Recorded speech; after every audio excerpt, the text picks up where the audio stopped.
So hello friend, welcome to Kota plus classes.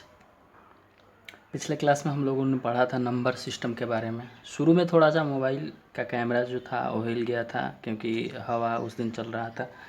ठीक है, तो आज हम स्टार्ट करते हैं डिविजिबिलिटी टेस्ट। ठीक है, डिविजिबिलिटी टेस्ट इसलिए इम्पॉर्टेंट है क्योंकि हम किसी भी दिए गए नंबर को डिवाइड ना करके उसको हम आसानी से बता सकते हैं कि 2 से लेके 9 के बीच में अगर कोई डिवाइज़र है उससे वो डिवाइड हो पा रहा है कि नहीं। चलिए देखते हैं कैसे। जैसे सिंपली आप लोग जानते ही होंगे कि 2 से डिविजिबिलिटी का टेस्ट करने का तरीका क्या है। जैसे कि कोई भी नंबर है 20 to 40, ये 2 से डिविजिबल है कि नहीं, ये देखने के लिए मुझे क्या करना पड़ेगा कि दिए गए नंबर का लास्ट यूनिट डिजिट देखेंगे और अगर ये लास्ट यूनिट डिजिट 2 से डिविजिबल है तो हाँ है डिविजिबल। तो ऑफ कोर्स ये दिया गया जो नंबर है ये 2240 2 से डिवाइड हो जाएगा आसानी से। ठीक है, तो अगर हम इसको लैंग्वेज में लिखना चाहें तो आराम से लिख सकते हैं कि unit digit of a given number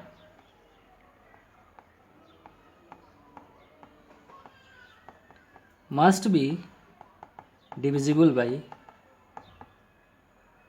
2। Okay, आगे बढ़ते हैं और चेक करते हैं डिविजिबिलिटी टेस्ट बाई 3। मतलब 3 से कोई नंबर डिविजिबल है कि नहीं है वो कैसे पता कर सकते हैं आसानी से। ये बोल रहा है कि कोई भी नंबर,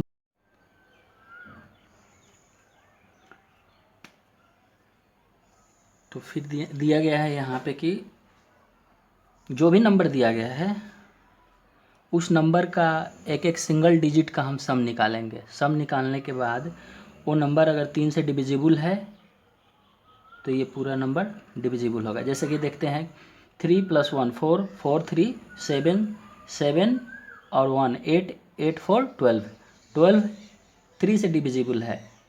ये दिए गया नंबर जो है इसका डिजिट का सम जो है 12 आ रहा है और 12 3 से डिविजिबल है, इसलिए ये जो नंबर है 3 से डिविजिबल है। 3 1 3 1 4 जो है वो 3 से डिविजिबल है। तो 3 से डिविजिबिलिटी का टेस्ट हम लोगों ने कर लिया। अगला डिविजिबिलिटी टेस्ट है 4 से। 4 से डिविजिबिलिटी टेस्ट है। अब कोई भी दिया गया नंबर है, अगर उसका अंतिम 2 डिजिट एक ही साथ 4 से डिविजिबल है तो दिया गया जो नंबर है वो ऑफ कोर्स 4 से डिवाइड होगा। जैसे कि यहाँ पे एक नंबर दिया गया है 88P328, ये नंबर दिया गया है और ये जो नंबर है ये 4 से डिवाइड होगा कि नहीं होगा, इसको चेक करने के लिए हम अंतिम लास्ट 2 डिजिट को लेंगे और इस लास्ट 2 डिजिट को डिवाइड करेंगे 4 से। तो यहाँ पे हम देख रहे हैं कि ये जो अंतिम 2 डिजिट है 4 से डिवाइड हो जा रहा है। अगर ये अंतिम 2 डिजिट 4 से डिवाइड नहीं होता तो इसका मतलब कि ये दिया गया जो नंबर है वो 4 से डिविजिबल नहीं था। लेकिन यहाँ पे जो अंतिम 2 डिजिट है वो 4 से डिविजिबल है, इसलिए ये जो दिया गया नंबर है वो 4 से डिविजिबल होगा। लैंग्वेज में यहाँ पे ऑलरेडी लिखा गया है कि last 2 digit together of the given number must be divisible by 4। Okay, एक और एग्जांपल के तौर पे ले लेते हैं। जैसे 33814, ये नंबर 4 से डिविजिबल है कि नहीं है, तो पहले हम सेलेक्ट करेंगे इस नंबर का लास्ट 2 डिजिट और उठा के यहाँ पर लेके आए और 4 से डिवाइड करने की कोशिश की। 4 से डिवाइड करने की जब हमने कोशिश की तो देख रहे हैं कि यहाँ पे ये 4 से डिविजिबल नहीं हो पा रहा है, इसलिए ये जो दिया गया नंबर है वो 4 से, सपोज ये नंबर Z है, टोटल को Z ले लिए, तो ये नंबर जो है 4 से डिविजिबल नहीं होगा। ठीक है, और अगला हम फिर टेस्ट देखने जा रहे हैं 5 से। 5 से डिवाइड होगा कि नहीं। तो अगला नंबर है 5। 5 से हम टेस्ट करेंगे कि कोई दिया गया नंबर, अगर आपको कोई नंबर दे दिया जा रहा है जैसे कि ये नंबर है, वो 5 से डिवाइड है कि नहीं है, तो सिंपली हम चेक करेंगे कि इसका लास्ट डिजिट 0 है या फिर 5 है। अगर लास्ट डिजिट 0 होगा या फिर 5 होगा तो ये 5 से ऑफ कोर्स डिविजिबल हो जाएगा। यहाँ पर देखिए ये नंबर 5 से डिविजिबल होने के लिए बताया जा रहा है कि हाँ ये नंबर 5 से डिविजिबल है कि नहीं। तो यहाँ पे पता चल रहा है कि 5 से डिविजिबल का कंडीशन है कि अंतिम जो नंबर होना चाहिए वो 0 होना चाहिए या नहीं तो फिर 5 होना चाहिए। यहाँ पे अंतिम नंबर ना ही 0 है ना ही 5 है, इसलिए ये 5 से डिविजिबल नहीं होगा। एक और कोई हम नंबर लेते हैं 5P3Q5। दूसरा कोई नंबर ले लेते हैं 31PR30। ये नंबर जो है P जो भी है P या यहाँ पे हम PR जो लिखे हैं वो सिंगल यूनिट है, सॉरी सिंगल डिजिट है। ओके, सिंगल डिजिट है। तो ये नंबर डिविजिबल है कि नहीं है 5 से, यहाँ पे हमें घबराने की ज़रूरत नहीं है। सिंपली हम 5 से डिविजिबल होने का कंडीशन को चेक करेंगे। तो हम यहाँ पे देख रहे हैं कि 5 से डिविजिबल होने का कंडीशन जो होता है वो बताता है कि कोई भी दिया गया नंबर है, अगर उसका लास्ट यूनिट डिजिट जो है 0 हो या 5 हो तो बिल्कुल 5 से डिवाइड होगा। यहाँ पे लास्ट जो डिजिट है वो 5 है, इसलिए ये 5 से डिविजिबल होगा। और यहाँ पे जो अंतिम डिजिट है वो 0 है, इसलिए ये 5 से डिविजिबल होगा। फिर आगे बढ़ते हैं और 6 से डिविजिबिलिटी चेक करते हैं। चलिए देखते हैं, डिविजिबिलिटी टेस्ट करते हैं 6 से कि कोई दिया गया नंबर 6 से डिविजिबल है कि नहीं है। तो हम सिंपली फटाफट बता देना चाहते हैं कि अगर कोई भी दिया गया नंबर 6 से डिविजिबल है, ये हमें चेक करना है, तो पहले हम उस नंबर को 2 से डिवाइड करेंगे। 2 से डिविजिबिलिटी का नियम क्या था कि अंतिम जो डिजिट होना चाहिए वो 2 से डिवाइड होना चाहिए, और फिर हम 3 से इसके बाद चेक करेंगे। मतलब कि दिया गया जो नंबर है वो 2 से भी डिवाइड होना चाहिए और 3 से भी डिवाइड होना चाहिए। अगर 2 से भी डिवाइड है और फिर साथ में 3 से भी चेक करेंगे, अगर 2 और 3 दोनों से डिवाइड है तो दिया गया नंबर 6 से डिवाइड होगा। चलिए यहाँ पे हम चेक करते हैं, ठीक है। 2 से डिविजिबल पहले चेक करते हैं कि डिविजिबल है कि नहीं है। तो 2 से यहाँ पे अगर हम चेक कर रहे हैं कि डिविजिबल है कि नहीं है, तो अंतिम डिजिट जो है यहाँ पे 2 है और ये अंतिम डिजिट 2 से डिविजिबल होगा, क्योंकि 2 से डिविजिबिलिटी का कंडीशन है कि दिए गए नंबर का अंतिम डिजिट 2 से डिविजिबल होना चाहिए। 3 से डिविजिबिलिटी का कंडीशन क्या था कि दिया गया नंबर का जो डिजिट है उसका पहले सम निकालिए। तो कितना हो जाएगा, मेरा हो जाएगा यहाँ पे 1 और 2 3, 3 3 6 7 8 7 15 और 15 और ये 19 और 2 21। ऑफ कोर्स 21 जो भी है वो 3 से डिविजिबल है। तो यहाँ पे पता चला कि ये नंबर जो है 2 से भी डिविजिबल है, 3 से भी डिविजिबल है, इसलिए ये दिया गया जो नंबर है वो हमारा किससे 6 से डिविजिबल है, ठीक है। 6 से डिविजिबल है। इतना बड़ा नंबर को हम 6 से डिवाइड करके चेक करते रह जाएंगे। इससे बढ़िया आसान तरीका से हमको ये डिविजिबल है कि नहीं है 6 से पता लगाना हो तो हम ये रूल को फॉलो कर सकते हैं। इससे हमारा कैलकुलेशन जो होगा फास्ट हो जाएगा। ये इम्पॉर्टेंट है, ठीक है। ये 7 से डिविजिबिलिटी का टेस्ट कैसे किया जाता है देख लीजिए। पहले मुझे सिंपली करना है कि कोई भी दिया गया नंबर है उसके लास्ट डिजिट को चूज करेंगे। ओके, चूज करने के बाद उसे 2 से मल्टीप्लाई करेंगे, ठीक है, डबल करेंगे उसको। इसके बाद क्या करेंगे कि जो मेरा रिज़ल्ट आया है डबल करने के बाद वो दिए गए जो बचा हुआ नंबर है उसमें से हम घटाएंगे, ठीक है। घटाने के बाद जो मेरा डिफरेंस आएगा वो 7 से अगर डिविजिबल है तो ओरिजिनल नंबर भी हमारा 7 से डिविजिबल होगा। चलिए इसको नोट कर लीजिए और हम एग्जाम्पल के साथ देखते हैं कि कैसे हो रहा है। देखिए ये है 203 नंबर। हमने सेलेक्ट किया, पहला स्टेप था कि मुझे सेलेक्ट करना है लास्ट डिजिट मैंने सेलेक्ट किया और इसको मैंने किया डबल करने के बाद आया मेरा 6। दूसरा स्टेप था, ये स्टेप 1 हो गया। स्टेप दूसरा था कि रिमेनिंग नंबर का जो नंबर बचा हुआ ये दिया गया नंबर है, इसमें अब ये 20 ही नंबर रिमेनिंग हुआ, बच गया मेरा 20 नंबर। ओके, तो 20 नंबर में से ये दिए गए नंबर को क्या करेंगे, सब्सट्रैक्ट कर लेंगे। सब्सट्रैक्ट करने के बाद मुझे क्या मिल रहा है डिफरेंस 14 मिल रहा है। स्टेप 3 था कि इस डिफरेंस को 7 से डिवाइड करेंगे। अगर 7 से डिविजिबल है तो दिया गया जो नंबर है 203 ये भी 7 से डिविजिबल होगा। एक बार इस एग्जाम्पल से देख लेते हैं। स्टेप मेरा था क्या कि लास्ट डिजिट को सेलेक्ट करेंगे। लास्ट डिजिट को सेलेक्ट करने के बाद मुझे डबल करना होगा इसको। मैंने किया इसको डबल। स्टेप 2 हमने उठाया। डबल करने के बाद रिमेनिंग नंबर ये बचा। इस नंबर से मुझे इसको घटा लेना है। सिंपली घटा लिए ये आ गया मेरा डिफरेंस। स्टेप 3 उठाएंगे कि डिफरेंस जो आया अब ये जो होना चाहिए 7 से डिविजिबल होना चाहिए। तो देख लेते हैं कि 7 से डिविजिबल है या नहीं है। ओके, यहाँ पर हम देख रहे हैं कि ये जो दिया गया नंबर है वो 7 दूना 14, ये ऑफ कोर्स यहाँ पे जगह नहीं बच रहा है, यहाँ पे मैं लिख दे रहा हूँ डिविजिबल है। तो ये दिया गया जो डिफरेंस था स्टेप 3 में 7 से डिविजिबल है, इसलिए हम क्या बोल सकते हैं कि ये जो दिया गया नंबर है ये ऑफ कोर्स 7 से डिविजिबल है। 7 से क्या है? डिविजिबल है। ओके,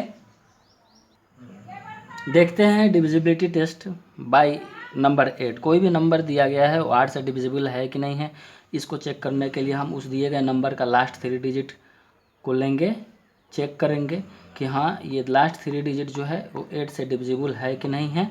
अगर 8 से डिविजिबल है तो वो नंबर ऑफ कोर्स 8 से डिविजिबल होगा। जैसे कि मैंने यहाँ पे दिए गए कंडीशन के हिसाब से मैंने लास्ट 3 डिजिट को उठाया और 8 से डिवाइड करके देखा तो पता चला कि यहाँ पे जो दिया गया नंबर है वो 8 से डिविजिबल है। लास्ट 3 डिजिट जो है वो 8 से डिविजिबल है।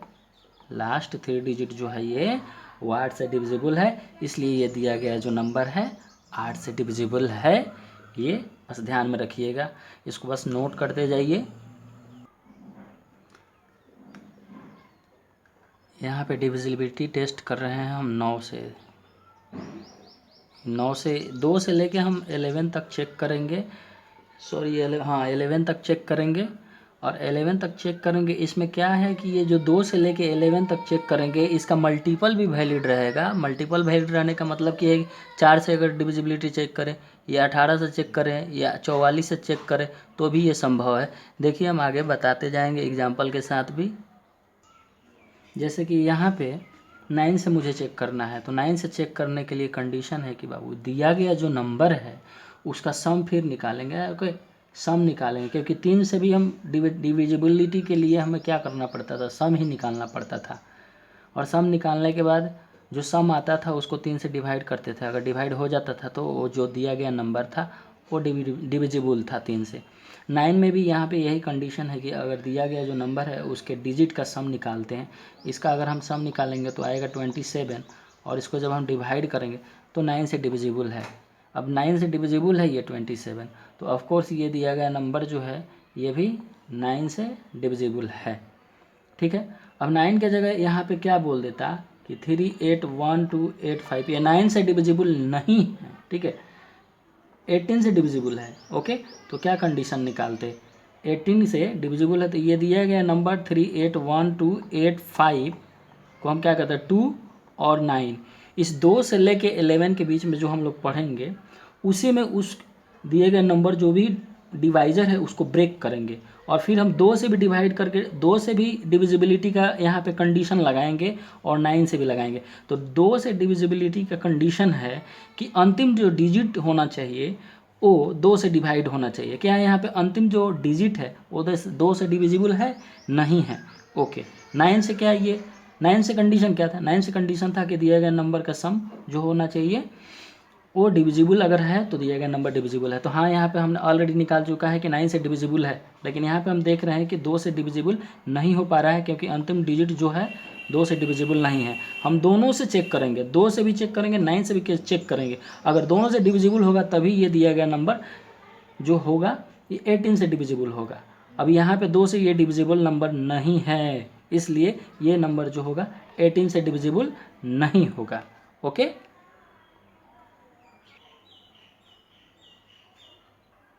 यहाँ पे 10 से डिविजिबिलिटी टेस्ट करेंगे तो देखेंगे कि सिंपली अगर लास्ट डिजिट जो होगा, अगर दिए गए नंबर का लास्ट डिजिट अगर 0 है तो ऑफकोर्स जो नंबर है वो 10 से डिविजिबल होगा। जैसे कि यहाँ पे दिया गया नंबर है, इसका लास्ट यूनिट डिजिट जो है 0 है, इसलिए ये 10 से क्या होगा, डिविजिबल होगा। लेकिन यहाँ पे लास्ट यूनिट डिजिट, ये यहाँ पे दो नंबर दिया गया है, ये भी नंबर दिया गया है, यहाँ भी नंबर दिया गया है, लास्ट यूनिट डिजिट जो है 0 नहीं है, इसलिए ये 10 से डिविजिबल नहीं होगा और ये भी 10 से डिविजिबल नहीं होगा।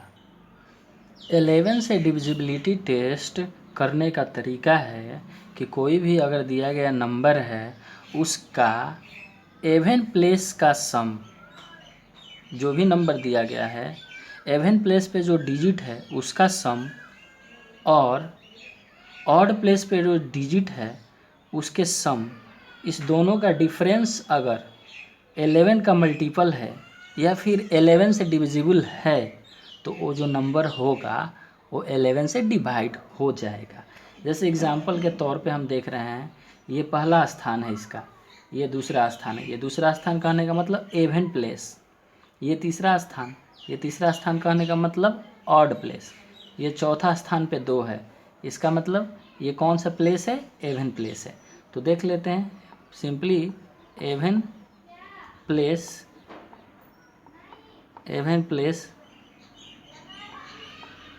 सम ऑफ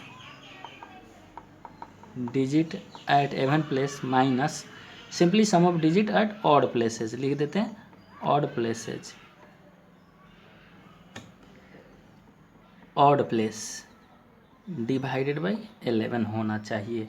तो देखिए यहाँ पे एवन प्लेस कितना है, 4 और यहाँ पे है 2, 4 + 2 माइनस यहाँ पे कितना है 3 और 3। ऑड प्लेसेस कितना है, ऑड प्लेसेस पे कौन कौन सा नंबर है, 3 और 3 है, 3 और 3 है, डिवाइडेड बाई 11 होना चाहिए। अब देखिए 4 2 6 और 3 3 6 डिवाइडेड बाई 11, 0/11। ये 0 जो है 11 से डिविजिबल होता है, बिल्कुल होता है, इसलिए ये 11 से डिफरेंस जो आ गया इसका डिविजिबल है, इसलिए ये दिया गया जो नंबर है 3432 ये भी 11 से क्या है, डिविजिबल है, ये भी क्या है 11 से डिविजिबल है। 3432 जो है वो 11 से डिविजिबल है। ओके, तो इसको ध्यान में रखिए, इसका यूज आएगा कहीं कहीं पे हम P और R करके नंबर लिखे हैं, वो सिंगल डिजिट है, उसको ध्यान में रखिएगा, उस पर हम सवाल करवाते हैं अभी।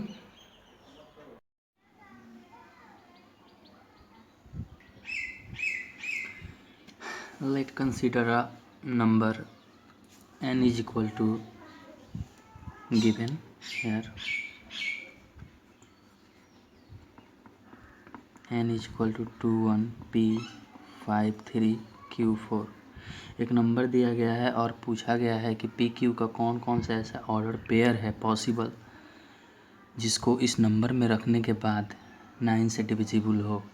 ठीक है, तो चलिए हम बनाते हैं, देखते हैं क्या है। 9 से डिविजिबल होने के लिए ये सारे नंबर का सम जो होना चाहिए वो 9 से डिविजिबल होना चाहिए। जैसे 2 1 5 3 8 ऐड करते हैं तो 3 5 8 and 12 3 15 plus P plus Q must be divisible by 9, must be divisible by 9.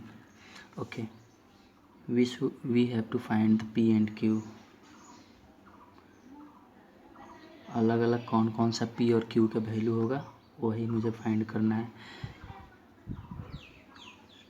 Order pair का मतलब होता है, ऑर्डर्ड पेयर का मतलब होता है, जैसे कोई भी नंबर लेते हैं 3 and 2, ये और ये बराबर नहीं है, ठीक है, ये अलग अलग दो पेयर हो गए हैं और ये ऑर्डर मायने यहाँ पे रख रहा है। ठीक है, जैसे कि कोई भी एक नंबर लेते हैं 2 1 2 4 8। ओके, अगर हम 1 को यहाँ पे लेके आएँ और 4 को इधर लेके जाएं तो क्या होगा, एक नंबर बदल जाएगा, तो ऑर्डर मायने रखता है। ठीक है, और मुझे यहाँ पे क्या चाहिए,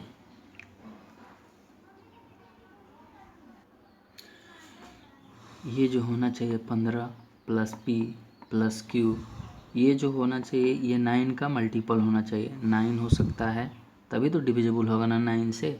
18 हो सकता है, 27 हो सकता है, 36 हो सकता है, 86।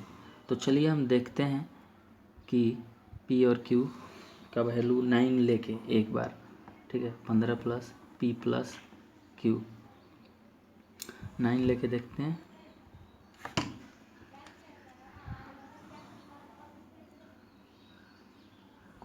पंद्रह plus P plus Q is equal to 9। Okay, यहाँ पे P और Q जो है वो सिंगल डिजिट है। P और Q यहाँ पे जो दिखाई दे रहा है वो सिंगल डिजिट है बाबू, सिंगल डिजिट है। सिंगल डिजिट है तो क्या हो सकता है, कोई भी सिंगल डिजिट कहाँ से कहाँ तक होता है, 0 से 9 तक होता है। तो P और Q का मैक्सिमम वैल्यू हम 9 रखते हैं। तो यहाँ पे 9 प्लस 9 18 हो जाएगा, 15 प्लस 9 प्लस 9 18 हो जाएगा। ओके, और अगर यहाँ पे 9 मिनिमम है, तो यहाँ तो ये संभव नहीं है कि अगर हम मैक्सिमम P और Q का वैल्यू 9 रखें तो 9 आ जाए, तो इसलिए हम ये नहीं रखेंगे। अगर हम सबसे मिनिमम वैल्यू रखते हैं, P का वैल्यू 0 रखते हैं, 0 ये दोनों जगह, फिर भी 15 आ रहा है, फिर भी 15 आ रहा है, जो कि 9 के बराबर नहीं हो पाएगा। तो यहाँ पर हम बोल सकते हैं कि 9 जो है 15 प्लस P प्लस Q बराबर 9 नहीं होगा। ओके, तो क्या होगा फिर 18 लेके हम चेक करते हैं कि P और Q संभव है कि नहीं, ठीक है। तो अगर हम 15 में लेते हैं 18 तो P और Q कितना हो जाएगा, 15 plus P plus Q is equal to, अगर 18 लेते हैं तो ये कितना हो जाएगा, 3 के बराबर होगा। तो बिल्कुल यहाँ पे एडजस्ट किया जा सकता है P का वैल्यू और Q का वैल्यू।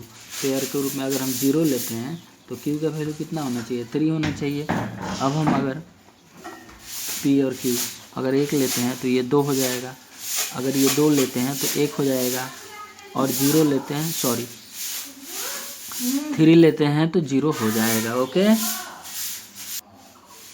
मैं ऑलरेडी बता चुका हूँ कि यहाँ पे ऑर्डर मायने रखता है, इसलिए यहाँ पे मैंने ऐसे लिखा है कि 1 2 और 2 1 भी होगा, 3 0 और 0 1 भी होगा, क्योंकि P का वैल्यू आप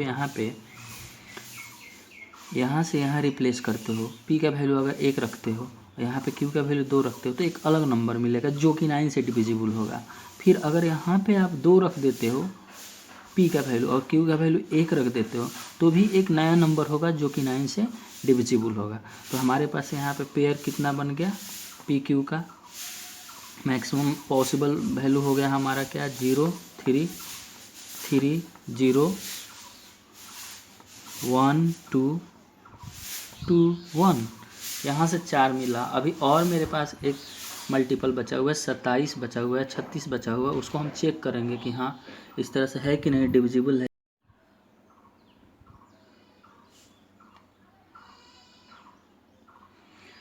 अब अगर हम 15 प्लस P प्लस Q का वैल्यू 18 लेते हैं तो चेक, सॉरी 18 नहीं 27 लेते हैं, 27 लेते हैं तो P और Q का वैल्यू क्या हो जाएगा, इधर ये जाएगा 5 और 12 हो जाएगा, ठीक है। फिर भी 12 देखते हैं पॉसिबल है कि नहीं है P एंड Q की अलग अलग वैल्यू।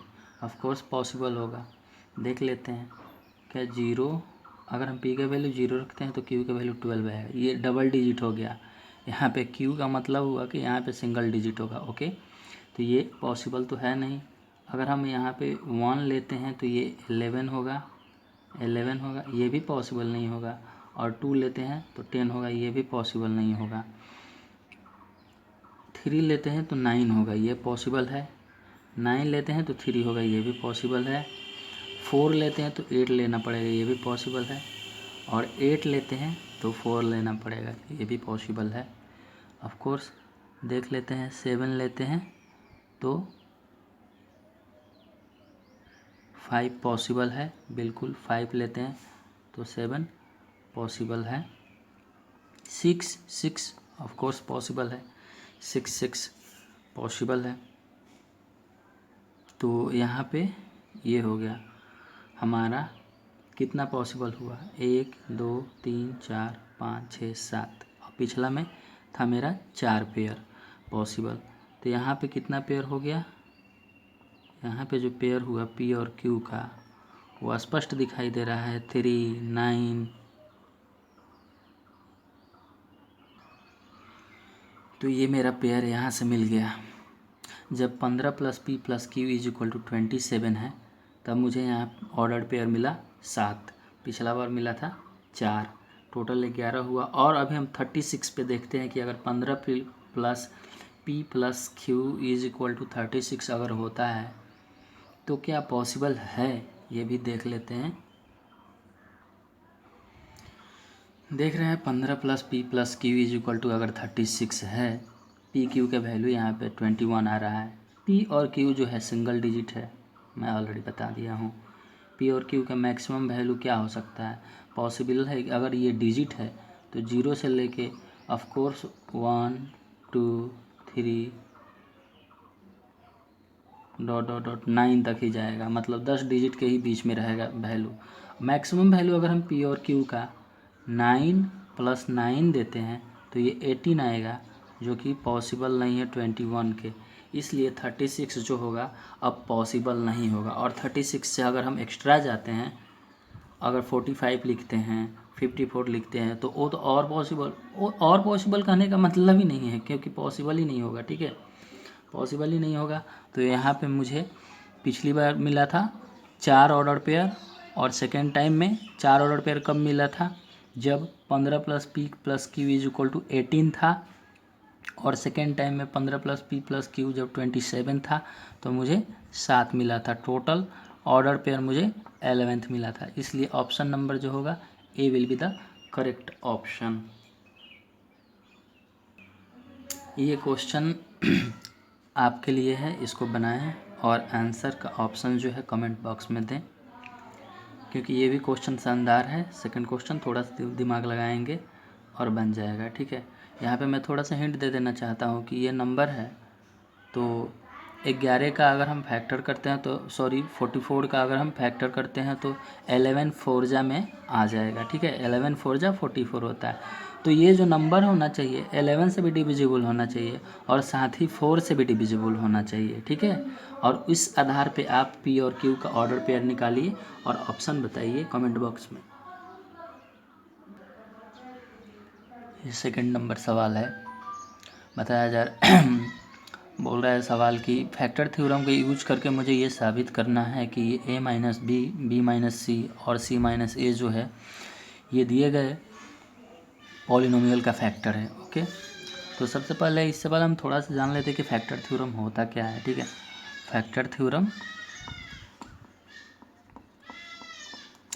थ्योरम जो होता है, ये कोई भी पॉलिनोमियल px दिया गया है। ओके, इस फॉर्मेट में कोई भी पॉलिनोमियल दिया गया है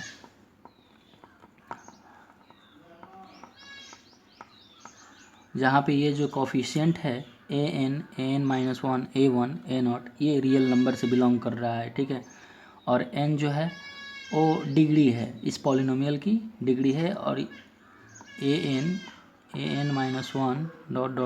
a1 और a0 बिलोंग्स करना चाहिए रियल नंबर से।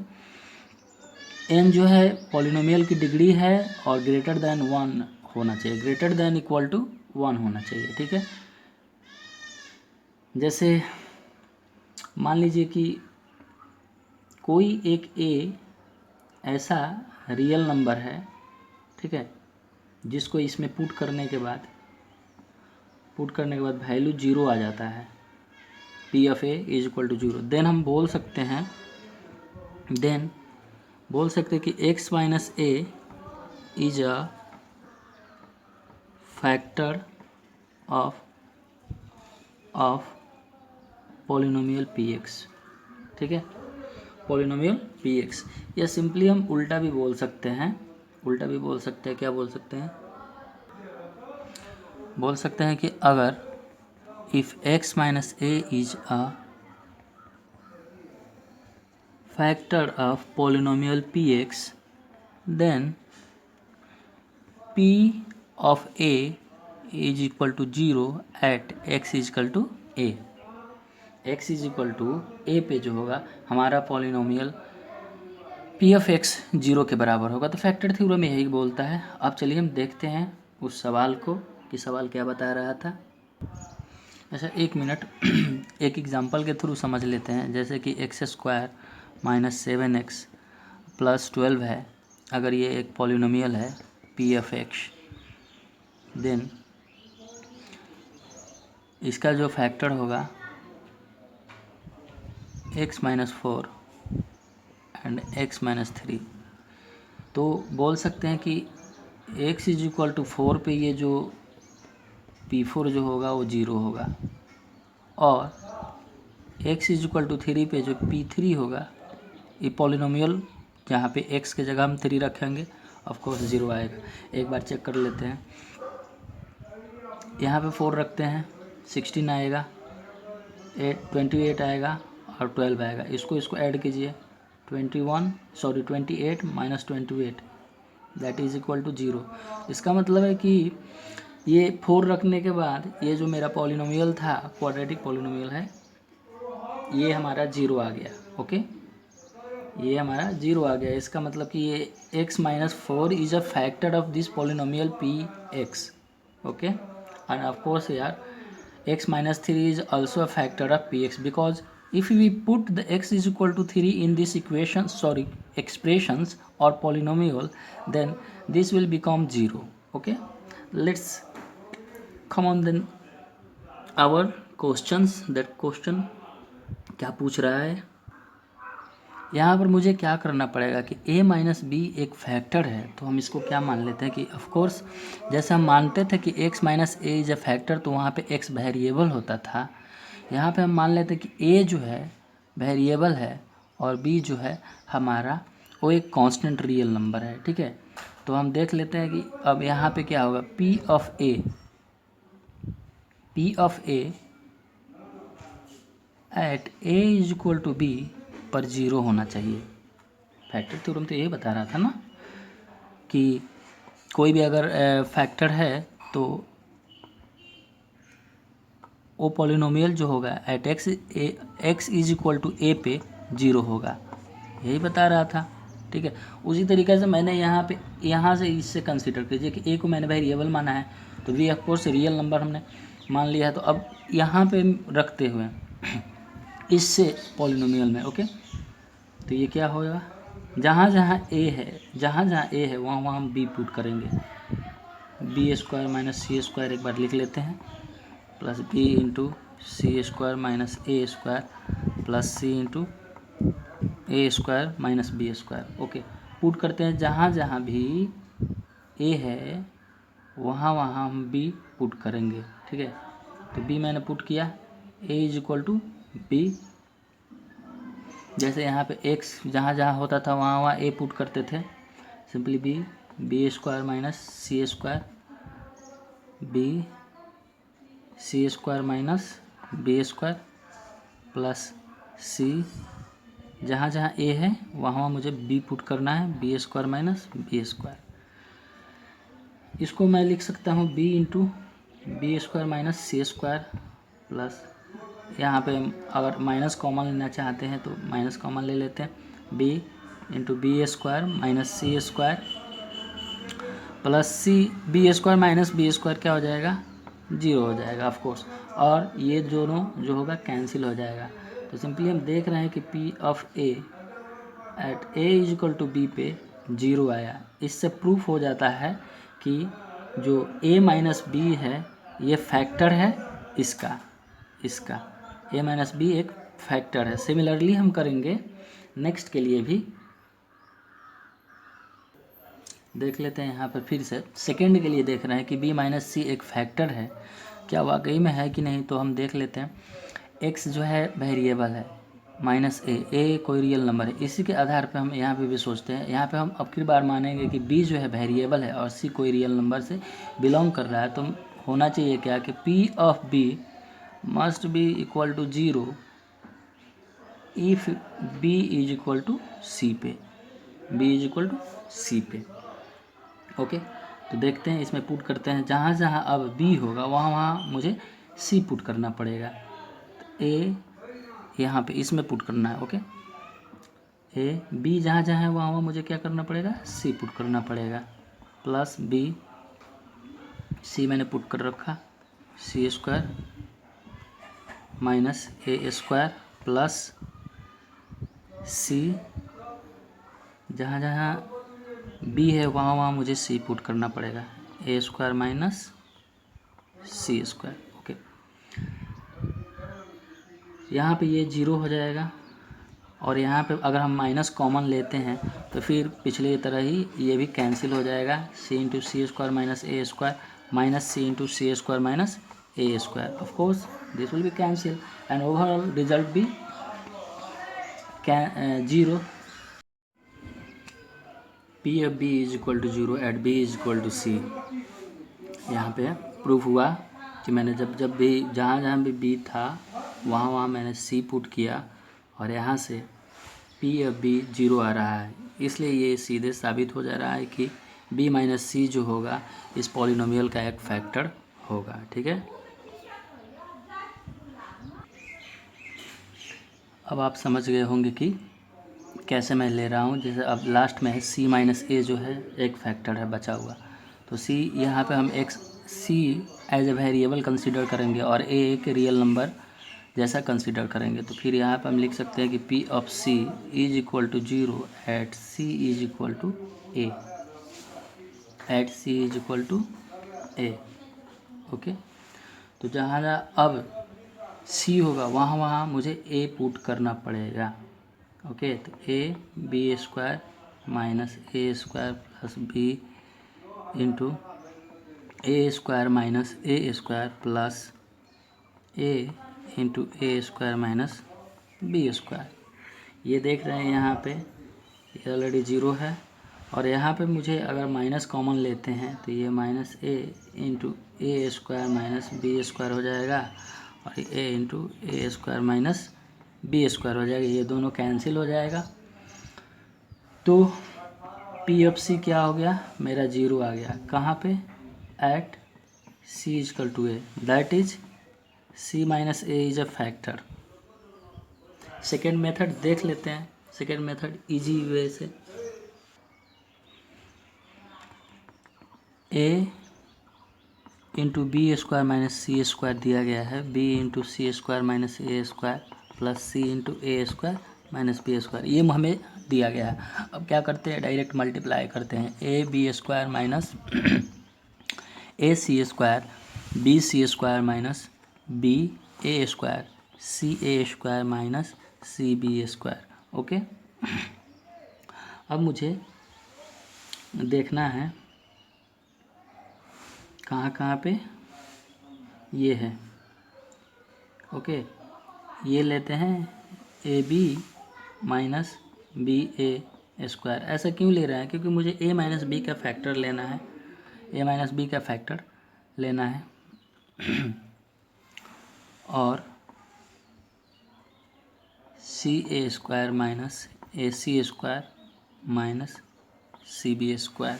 ओके, तो यहाँ से ए बी अगर हम कॉमन लेते हैं तो ये हो जाएगा बी माइनस ए प्लस, यहाँ से ए सी कॉमन लेते हैं तो ये कॉमन लेने की बात है ही नहीं, ए सी सॉरी हाँ, ए सी अगर कॉमन लेते हैं ए सी तो ए माइनस सी जो होगा हो जाएगा and minus C B square. तो यहाँ पे ए माइनस बी जो है मेरा कॉमन आना चाहिए। थोड़ी सी गड़बड़ हुई है, सो एक मिनट यहाँ पे मुझे, चलिए एक बार कर लेते हैं इसको। यहाँ पे मल्टीप्लाई करेंगे तो A B square minus A C square B C square minus B A square.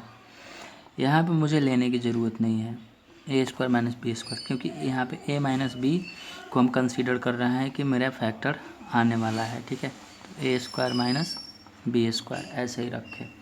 यहाँ से मुझे क्या करना पड़ेगा, इसको और इसको मैं कंबाइन कर रहा हूँ, A B square minus B square, फिर इसको सेकंड को, ठीक है, B C square minus C square, C into A square minus B square लिए। यहाँ से ए बी अगर मैं कॉमन ले लूँ तो बी माइनस ए जो आएगा मेरा फैक्टर आ जाएगा, और यहाँ से मैं बी सी कॉमन ले लूँ, सॉरी बी सी नहीं कॉमन लेना है मुझे, बी माइनस ए यहाँ पे सीधे दिखाई दे रहा है, सी स्क्वायर अगर कॉमन लेते हैं तो बी माइनस ए जो होगा एक आ जाएगा फैक्टर। सी को यहाँ पे ब्रेक करना चाहते हैं हम ए प्लस बी के फॉर्म में एंड ए माइनस बी के फॉर्म में, ठीक है। तो बी माइनस ए यहाँ से सीधे कॉमन निकल रहा है, या बी माइनस ए को कॉमन न लेके मुझे क्या कर रहे हैं, ए माइनस बी कॉमन लेते हैं, ठीक है। तो यहाँ पे आ जाएगा माइनस ए बी, यहाँ पे आ जाएगा माइनस सी स्क्वायर, और यहाँ पे मैंने क्या रखा ऑलरेडी है ही ए माइनस बी बाहर निकला, तो यहाँ पे प्लस हो जाएगा सी इंटू ए प्लस बी ये। तो यहाँ पे देख रहे हैं कि जब हम इसको ब्रेक किए, ब्रेक करने के बाद यहाँ पे फैक्टर जो आ रहा है ए माइनस बी आ रहा है, तो इससे साबित हो जा रहा है कि A minus B is a factor of this polynomial. Okay, similarly हम नेक्स्ट भी करेंगे। ओके, तो आप अपने से खुद से कीजिएगा कि कैसे बी माइनस सी और सी माइनस ए भी फैक्टर होगा इसका। Question number 3, the polynomial P X is equal to K X cube plus 3x square minus 3 and Q X is equal to 2x cube minus 5x plus k when divided by x minus 4 leaves the same remainder the value of k। तो इससे पहले हम देख लेते हैं कि remainder theorem क्या है, क्योंकि यहाँ पे रिमाइंडर थ्योरम का यूज होने वाला है, ठीक है। रिमाइंडर थ्योरम क्या होता है? ओके, दिया गया है P x, P a polynomial है, ठीक है, polynomial of degree n greater than equal to 1, okay, and its coefficient will be real number. मैं ऑलरेडी कंसीडर कर चुका हूँ। ए एक कोई नंबर है जो बिलोंग करता है रियल नंबर से, ठीक है, A belongs to a real number. तो अगर हम पी ऑफ एक्स को एक्स माइनस ए से डिवाइड करते हैं, देन पी ऑफ ए जो होगा ये हमारा रिमाइंडर होगा, ठीक।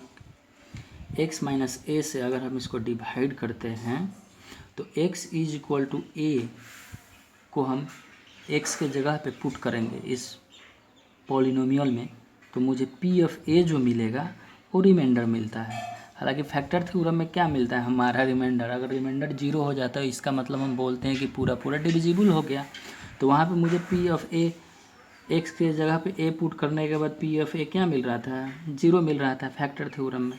सिमिलरली यहाँ पे हम देख सकते हैं कि पॉलिनोमियल पी एक्स में अगर हम x माइनस ए से डिवाइड करते हैं तो x के जगह पे उस पॉलिनोमियल में a पुट करने के बाद जो भी वैल्यू आएगा वो हमारा रिमाइंडर होता है, ठीक है। तो हमने जान लिया कि रिमाइंडर थ्योरम क्या होता है। अब हम सवाल को कंसीडर करते हैं। अब ये सवाल बहुत ही ईजी हो गया, ठीक है। ये पॉलिनोमियल दिया है पी एक्स, इसको x माइनस 4 से डिवाइड करते हैं तो मेरा क्या आ जाता है रिमाइंडर आ जाता है p of 4, of course according to the remainder theorem. Second ये भी बोला जा रहा है कि हम ये क्यू एक्स है पॉलिनोमियल, इस पॉलिनोमियल को भी हम x माइनस 4 से ही डिवाइड करते हैं तो मेरा रिमाइंडर कितना आ जा रहा है, p ऑफ 4 ही आएगा, सॉरी p ऑफ 4 नहीं, q ऑफ 4, ओके। और फिर सवाल बोल रहा है कि ये रिमाइंडर जो है p ऑफ 4 बराबर है q ऑफ 4 के, ओके। तो देख लेते हैं कि क्या वैल्यू आने वाला है। यहाँ पे मुझे जहाँ जहाँ p ऑफ x में x जहाँ जहाँ भी है वहाँ पे मुझे 4 पुट करना होगा। p of 4 is equal to k 64 48 and minus 3, and this is equal to Q of 4 put करेंगे, ठीक है। इसमें तो हो जाएगा मेरा 2 1 2 8 20 प्लस के, ओके। तो ये मेरा 64 K plus 45 is equal to 128 minus 20 plus K. इधर लेके आए तो ये मेरा हो जाएगा 63 के, और इधर लेके आए हम तो ये हो जाएगा हमारा कितना 3 और 8, सॉरी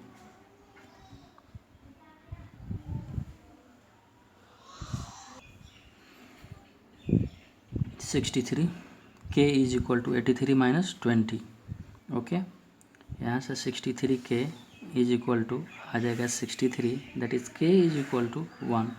तो यहाँ पे के का वैल्यू जो होगा 1 अगर होगा तभी इस पॉलिनोमियल का रिमाइंडर और इस पॉलिनोमियल का रिमाइंडर दोनों इक्वल होगा, ओके।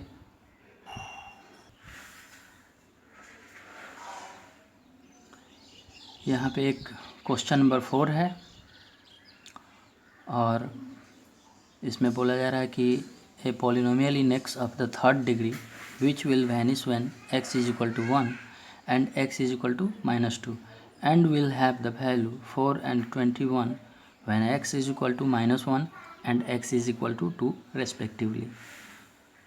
तो ट्रेडिशनल वे से चलते हैं थोड़ा सा, उससे क्या होता है कि तरीका सीखने को भी मिलता है और हम इजी वे भी लेके चलेंगे। मान लेते हैं कि कोई पॉलिनोमियल पी एक्स जो है वो है A X cube plus B X square plus C X plus D. यहाँ पे बोल रहा है कि वो पॉलिनोमियल जो है वैनिश हो जा रहा है किस पे, एक्स इज इक्वल टू 1 पे और एक्स इज इक्वल टू -2 पे। वैनिश हो जाने का मतलब कि अगर हम इस पॉलिनोमियल में 1 पुट करते हैं तो इसका वैल्यू 0 आ जा रहा है। फिर इसी पॉलिनोमियल में अगर हम -2 पुट कर रहे हैं तो भी इसका वैल्यू 0 आ जा रहा है, ठीक है। तो वैनिश करने का मतलब है कि polynomial of P X at X is equal to 1 पे 0 and polynomial of X at X is equal to -2 will be 0, okay. तो P of 1 is equal to 0 अगर हम करते हैं तो ये आ जाता है हमारा a plus b plus c plus d. ये एक इक्वेशन हो गया, ठीक है। सेकेंड इक्वेशन है कि p of -2 must be also equal to 0, okay, क्योंकि वैनिश हो जा रहा है -2 पे ये पॉलिनोमियल। तो इसका वैल्यू जो आ जा रहा है -8a, जहाँ जहाँ पे x है वहाँ पे इसमें मुझे -2 पुट करना पड़ेगा। -2 पुट करते हैं तो मेरा रिजल्ट आता है -8a plus 4b minus 2c plus d। इसको हम कंसीडर कर ले रहे हैं सेकेंड इक्वेशन। सिमिलरली कंसीडर करेंगे कि p ऑफ -1 पे जो वैल्यू आ जाएगा मेरा 4 आ जा रहा है अकॉर्डिंग टू क्वेश्चंस, ठीक है ना। p -1 जहाँ जहाँ x है वहाँ पे अगर हम जो इक्वेशन पॉलिनोमियल था उसमें -1 पुट करते हैं तो मेरा वैल्यू 4 आ जा रहा है, ऐसा बोला जा रहा है। तो फिर उस पॉलिनोमियल में -1 पुट करने के बाद मुझे मिल रहा है -a plus b minus c plus d is equal to 4, then b plus d minus a plus c is equal to 4। ये इक्वेशन थर्ड मान लेते हैं, ठीक है। p of 2 is equal to 21। Similarly उसमें भी दिया गया है कि 2 का वैल्यू पुट करने के बाद उस इक्वेशन में हमें मिल रहा है 28, ठीक है। तो जहाँ जहाँ x होगा इसमें हम पुट करेंगे। ये हमने कंसीडर किया है कि ये थर्ड डिग्री का जो है पॉलिनोमियल है। तो जहाँ जहाँ अब x होगा वहाँ 2 पुट करेंगे। 2 पुट करने के बाद आ रहा है 8a 4b plus 2c plus d is equal to 28 आ जाएगा। ये हम ले लेते हैं फोर्थ इक्वेशन। अब क्या कर रहे हैं कि फ्रॉम वन से b प्लस डी जो होगा वो हमारा माइनस a प्लस सी के बराबर हो जाएगा, और इसको हम पुट कर देंगे थर्ड में। ओके, तो 2 times of b plus D आएगा is equal to 4, then b plus D is equal to 2, और ये हो जाएगा equation number 5।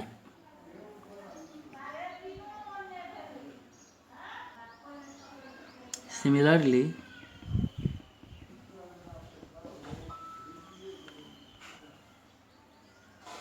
4b plus D is equal to 8a plus 2c, और इसको मुझे पुट कर देना है इन इक्वेशन नंबर 4 में। ठीक है, इसको पुट कर देंगे इक्वेशन नंबर 4 में, तो ये आ जाएगा 8a plus 4b plus 2c plus d is equal to 28, then 8a plus 2c plus 4b plus d is equal to 28, hence 2 times of 4b plus d is equal to 40। इसको consider किए 6th number equation. Now from equation 5 and 6 b plus d is equal to 2 and 4b plus d is equal to 14, and when we solve these equations then we found b is equal to 4 and d is equal to -2। जब इस चीज़ को हम ले जाके पिछले equation में put करते हैं, a plus b plus c plus D is equal to 0, a plus c plus 2 is equal to 0, and a plus c is equal to -2। okay, then this will become 7th number equation। पीछे अगर हम देखते हैं तो 8a plus 2c जो आ रहा है वो 4b प्लस d के बराबर है। अब b और d का मुझे वैल्यू पता है, पुट करेंगे तो आ जाएगा 14, और यहाँ से फिर हम इसको कैलकुलेट करते हैं, रिजॉल्व करते हैं, छोटा करते हैं, तो 4a plus c is equal to 7 आ जाएगा। ये हो जाएगा मेरा इक्वेशन नंबर 8, और a plus c is equal to -2 था इक्वेशन नंबर 7। इससे रिजॉल्व करने के बाद मुझे मिल जाएगा a का वैल्यू 3 एंड c का वैल्यू -5, b का वैल्यू था 4 एंड डी का वैल्यू था -2। इसको जब हम इस इक्वेशन में ले जाकर पुट करते हैं तो ये मेरा इक्वेशन मिल जाएगा 3x³ प्लस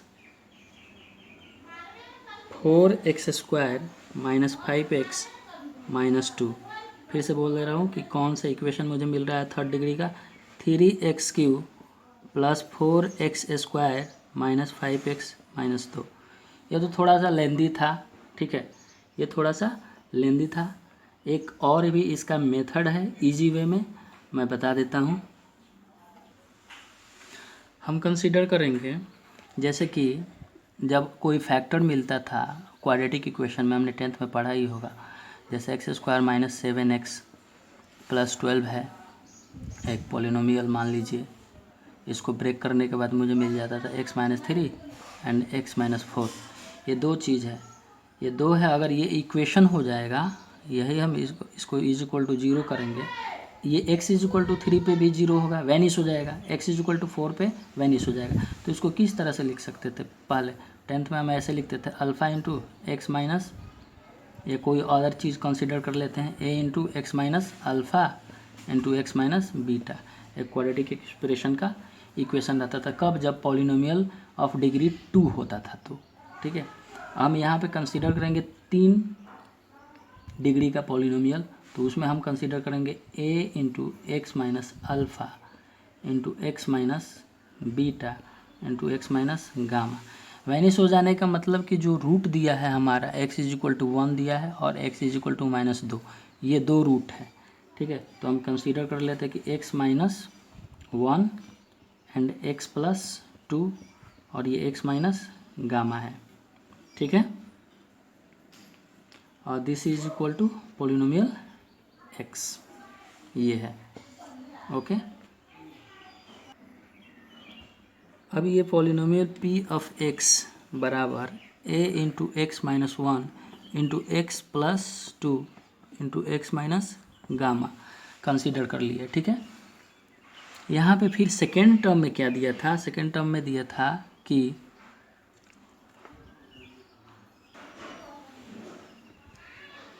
इस पॉलिनोमियल का value x is equal to -1 पे 4 आ रहा था, p of x at x is equal to -1 पे 4 and p of x at x is equal to 2 पे 28 आ रहा था। तो अब हम यहाँ पे पुट कर सकते हैं x इज इक्वल टू 1 इसमें, ठीक है। तो p of -1 is equal to 4 and साथ ही साथ इसको भी हम पुट करते जा रहे हैं, p of 2 is equal to 28। इसमें हम पुट कर रहे हैं a into -1 plus 2 -1 minus gamma is equal to 4, ठीक। सिमिलरली यहाँ पे भी पुट करते जा रहे हैं a into 2 minus 1 2 plus 2 and 2 minus gamma that is equal to 28, okay. यहाँ पे इसको रिजॉल्व करते हैं तो -2a 1 -1 minus gamma is equal to 4 आएगा। 2a is equal to 1 plus gamma that is equal to 4, ये इक्वेशन 1 लेते हैं और यहाँ पे सॉल्व करेंगे तो ये आ जाएगा 4a 2 minus gamma that is equal to 28 और फ्रॉम 1 एंड 2 डिवाइड कर देते हैं इसको। 2 को 1 से डिवाइड करने के बाद मेरा रिजल्ट आ रहा है 7 is equal to 2 into 2 minus gamma that is equal to 1 plus gamma और यहाँ से मेरा गामा का वैल्यू जो आएगा -1/3 आ जाएगा, ठीक है। इस गामा के वैल्यू हम किसी भी इक्वेशन में 1 नंबर में या फिर इस 2 नंबर में पुट करते हैं तो मेरा a का वैल्यू जो आएगा वो 3 आ जाएगा, ओके। a का वैल्यू जो आएगा वो मेरा 3 आ जाएगा। अब हम इस गामा और a को ले जाके इस इक्वेशन में पुट करेंगे, तो यहाँ पे a is equal to 3 into x minus 1 into x plus 2 and x -1/3 है, -1/3 है, इसको लेंगे 3 इंटू एक्स माइनस 1 एक्स प्लस 2 एंड x प्लस 1/3। इसको रिजॉल्व करने के बाद टोटली मेरे पास आ जाएगा वही form 3x³ plus 3x³ plus 4x² minus 5x minus 2, ये मेरा होगा आंसर। अगले क्लास में हम लोग बेसिक इनइक्वालिटी को चालू करेंगे, स्टार्ट करेंगे। Okay, thank you.